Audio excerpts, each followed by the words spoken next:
बगुला भगत और केकड़ा पंचतंत्र की कहानी। बगुला भगत और केकड़ा पंचतंत्र। एक वन प्रदेश में एक बहुत बड़ा तालाब था।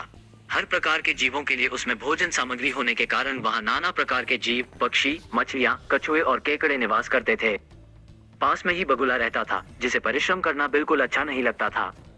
उसकी आंखें भी कमजोर थीं। मछलियाँ पकड़ने के लिए तो मेहनत करनी पड़ती है, जो उसे खलती थी। इसलिए आलस्य के मारे वो प्रायः भूखा ही रहता। एक टांग पर खड़ा यही सोचता रहता कि क्या उपाय किया जाए कि बिना हाथ पैर हिलाए रोज भोजन मिले। एक दिन उसे एक उपाय सूझा तो वो उसे आजमाने बैठ गया। बगुला तालाब के किनारे खड़ा हो गया और लगा आंखों से आंसू बहाने।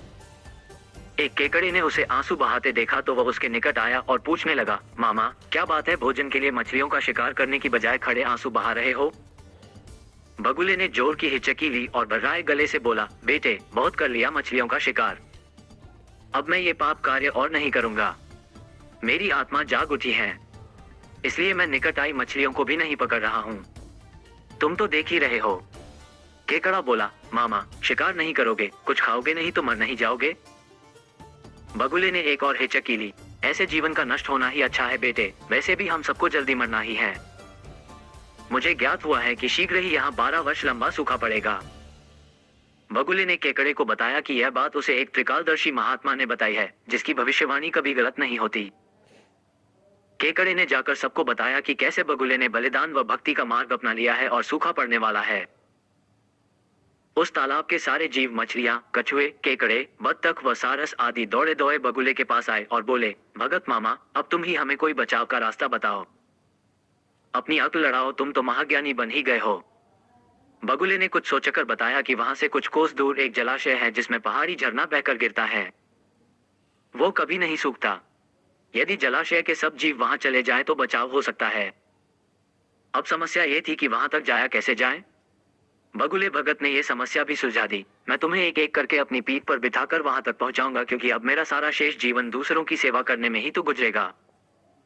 सभी जीवों ने गदगद होकर बगुला भगत जी की जय के नारे लगाए। अब बगुला भगत के पौ 12 हो गई। वो रोज एक जीव को अपनी पीठ पर बिठाकर ले जाता और कुछ दूर ले जाकर एक चट्टान के पास जाकर उसे उस पर पटक कर मार डालता और खा जाता। कभी मूड हुआ तो भगत जी 2 फेरे भी लगाते और 2 जीवों को चट कर जाते। तालाब में जानवरों की संख्या घटने लगी। चट्टान के पास मरे जीवों की हड्डियों का ढेर बढ़ने लगा और भगत जी की सेहत बनने लगी। खा खाकर वो खूब मोटे हो गए। मुख पर लाली आ गई और पंख चर्बी के तेज से चमकने लगे। उन्हें देखकर दूसरे जीव कहते, देखो दूसरों की सेवा का फल और पुण्य भगत जी के शरीर को लग रहा है। बगुला भगत मन ही मन खूब हंसता। वो सोचता कि देखो दुनिया में कैसे कैसे मूर्ख जीव भरे पड़े हैं जो सबका विश्वास कर लेते हैं। ऐसे मूर्खों की दुनिया में थोड़ी चालाकी से काम लिया जाए तो मजे ही मजे हैं। बिना हाथ पैर हिलाए खूब दावत उड़ाई जा सकती है। बहुत दिन यही क्रम चला। एक दिन केकड़े ने बगुले से कहा, मामा तुमने इतने सारे जानवर यहाँ से वहां पहुंचा दिए, लेकिन मेरी बारी अभी तक नहीं आई। भगत जी बोले, बेटा आज तेरा ही नंबर लगाते हैं, आजा मेरी पीठ पर बैठ जा। केकड़ा खुश होकर बगुले की पीठ पर बैठ गया। जब वो चट्टान के निकट पहुंचा तो वहां हड्डियों का पहाड़ देखकर केकड़े का माथा थनका। वो हकलाया, ये हड्डियों का ढेर कैसा है? वो जलाशय कितनी दूर है मामा? बगुला भगत था करके खूब हंसा और बोला, मूर्ख वहां कोई जलाशय नहीं है। मैं एक एक को पीठ पर बिठाकर यहाँ लाकर खाता रहता हूँ। आज तू मरेगा। केकड़ा सारी बात समझ गया।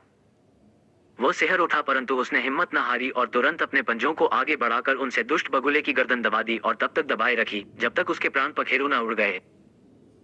फिर केकड़ा बगुले भगत का कटा सिर लेकर तालाब पर लौटा और सारे जीवों को सच्चाई बता दी कि कैसे दुष्ट बगुला भगत उन्हें धोखा देता रहा।